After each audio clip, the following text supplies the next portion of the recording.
थोड्या वेळामध्ये अंधार पडेल, आपल्याकडे लाईटची व्यवस्था नाहीये, तसे आपण पिढ्यानपिढ्या अंधारातच राहिलेले लोक आहोत, आपल्याला काही उजेड मिळू दिलेला नाही।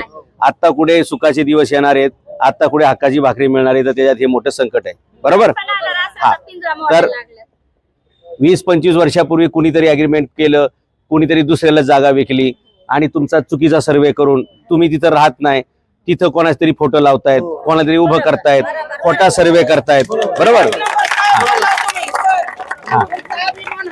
येस, तर हे ऐका, तर अशा प्रकारे हे सगळं खोटं करून याचा सगळ्याचा उद्देश काय की तुम्हाला बेघर करणे, तुम्हाला इथून हुसकवून लावणे, बरोबर, आणि तिथे स्वतःचा मॉल किंवा इमला बांधणे, बरोबर। परंतु जर कोणी अशा प्रकारे गरिबाचं घर उद्ध्वस्त करून स्वतःचा इमला बांधू इच्छित असेल तर त्याची सरळ गाठ सनई छत्रपती शासन पक्षाशीच आहे, हे समजून घ्यायचं।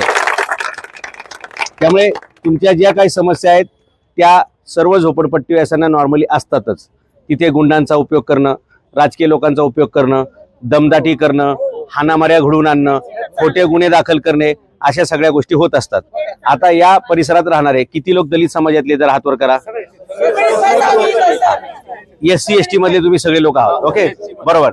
तर तुम्ही आम्ही सर्वांनी आयुष्यभर आणि पिढ्यानपिढ्या डॉक्टर बाबासाहेब आंबेडकर यांचं आयुष्यभर ऋणी राहिलं पाहिजे। त्यांनी आपल्याला घटनेत मोठं संरक्षण दिलंय आणि त्या संरक्षणामुळे तुम्हाला कोणी बेघर करू शकणार नाही, बरोबर।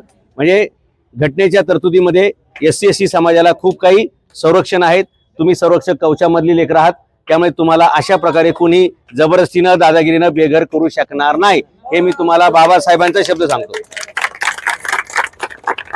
आणि मी ज्या ज्या ठिकाणी संघर्ष केलाय, भांडलेलो आहे, ते मी कधी हातामध्ये चाकू, तलवार, पिस्तूल, दगड असल्या गप्पा मारत नाही, तसल्या बाताही करत नाही। आपल्याला बाबासाहेब आंबेडकरांनी पेनाची ताकद काय ती दाखवून दिलेली आहे, कायदा आणि कलम यांचे बाबासाहेब बादशाह आणि आपण त्यांचे अनुयायी, बरोबर। त्यामुळे तुमच्या बऱ्यापैकी मी मतं ऐकून घेतल्यात, जाणून घेतल्यात, ही सगळी मतं आपण कागदावरती घेऊ। योगायोगाने आता नवीन जे कमिशनर SRAचे खटके साहेब, ते आपले मित्र आहेत, तुमच्यावर इंचभर सुद्धा अन्याय होऊ देणार नाही। ज्या पाठीमागे काय झालं असेल, पहिला आपण प्रयत्न करू चर्चेतून ते सोडवलं पाहिजे। नंबर 2, जर तसं होत नसेल तर दुसरा, आपण संघर्षाला तयार आहोत, पण ते कायदेशीर आहेत, बरं का। आपल्याला काय मारामाऱ्या करणं योग्य वाटत नाही आणि ते काम आपलं नाहीये। आपण हातावरचं पोट असणारी सगळी सर्वसामान्य कुटुंबातील माणसं आहोत। आपला लढा एवढाच आहे की आमच्यावर अन्याय होता कामा नये।